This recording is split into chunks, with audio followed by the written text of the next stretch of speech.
ফুটফুটে শিশু কোরআনের হাফেজ আব্দুল্লাহ, যার সুমধুর কণ্ঠ মুগ্ধ করত সহপাঠী আর শিক্ষকদের, কিন্তু সেই কণ্ঠ থেমে গেছে চিরতরে। মঙ্গলবার এশা নামাজের পর রাজধানীর বনশ্রীর আলোকিত কোরআন ইন্টারন্যাশনাল হিফজ মাদ্রাসার বাথরুম থেকে উদ্ধার করা হয় 10 বছর বয়সী এই শিক্ষার্থীর ঝুলন্ত মরদেহ। মাদ্রাসার শিক্ষার্থীরা জানান, মাগরিবের নামাজের সময় শেষবারের মতো আব্দুল্লাহকে দেখা যায়। পরে রাত 8টার দিকে দীর্ঘ সময় ধরে বাথরুমের দরজা বন্ধ দেখে সন্দেহ হয় অন্য শিক্ষার্থীদের। অনেক ডাকাডাকির পরও ভেতর থেকে কোনো সাড়া না পেলে দরজা ভেঙে তারা দেখতে পায় ঝুলন্ত অবস্থায় রয়েছে আব্দুল্লাহ। খবর পেয়ে ঘটনাস্থলে পুলিশ গিয়ে মরদেহ উদ্ধার করে ময়নাতদন্তের জন্য পাঠায় ঢাকা মেডিকেল কলেজ হাসপাতালের মর্গে। দরজার আমরা বাড়ি দিছি, তখন কোনো সারা শব্দ পাই নাই। তারপর তো দরজা ভাঙা আমরা দেখার পর সবাই চলে আসছি দৌড় দিয়া। সে কালকে ও সবার সাথে খেলাধুলা করেছে, দুষ্টামি ফাজলামি করেছে, সব ঠিকই ছিল। কালকে আমরা দেখছিলাম আসার পর আমরা খেলতে আসি, একটা বল বানায় ওরা খেলতে গেছে, ওর ভাই আরেকটা।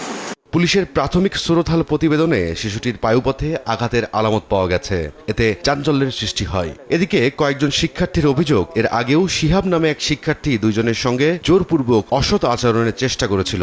তখন মাদ্রাসা কর্তৃপক্ষ তাকে শুধু সতর্ক করে ছেড়ে দেয়। মারামারির কোনো স্পট নাই, কোনো কিছু নাই, তবে পায়ুপথে একটু তুলনামূলক একটু ফাঁকাটা একটু বড় পাইছে, তো সেই জন্য সন্দেহজনকভাবে শিহাবকেই সন্দেহ করা হচ্ছে। তবে শিহাব 1 বছর আগে এরকম গত রমজানে এরকম ঘটনা ঘটানোর চেষ্টা করছিল ছাত্রদের সাথে, একজন ছাত্রের সাথে। তারপরে আমরা আমাদের নিরাপত্তার সাথে আমরা গতকালকে স্যারকে জানাই দিই, ওয়ার্নিং দেওয়া হয়েছে, এই করা হয়েছে, পরে মাপ ঠাপছে, এই করেছে আর কি।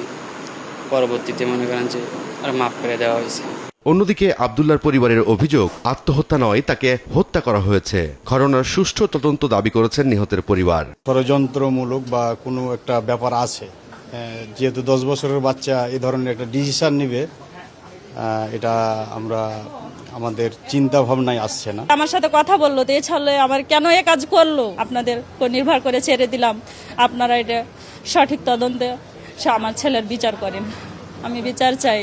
আব্দুল্লাহর মৃত্যুর প্রকৃত কারণ জানতে তদন্তে নেমেছে পুলিশ ও র্যাব। রীতিমূলে ঢাকা মেডিকেলে পোস্টমর্টমের জন্য পাঠানো হয়েছে এবং এই ঘটনাটি কি আত্মহত্যা নাকি আসলে হত্যা সেটা নিয়ে পুলিশ কাজ করছে। ইনকোয়ারি শেষে এবং পোস্টমর্টম রিপোর্ট পাওয়া গেলে বিস্তারিত জানা যাবে আর কি। আমরা ওই বিষয়গুলি পুলিশ কাজ করছি।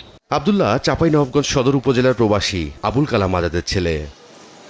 রায়দুল ইসলাম শুভ, সময় সংবাদ, ঢাকা।